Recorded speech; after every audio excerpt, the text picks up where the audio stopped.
Hi friends, ఎలా ఉన్నారు? అందరూ బాగున్నారా? ఆ, వాతావరణం అయితే చాలా చల్లగా అయితే ఉంది. మేమైతే బజ్జీలు వేసుకుందామని ఇలా అయితే మేము రెడీ చేసుకున్నాం.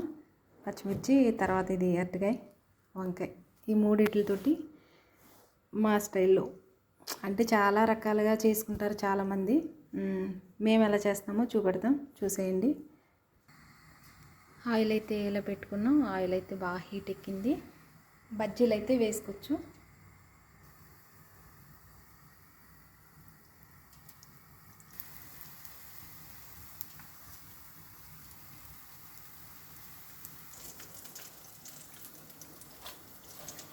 బజ్జీలు అయితే రెడీ అయిపోయినాయి, చూసారా?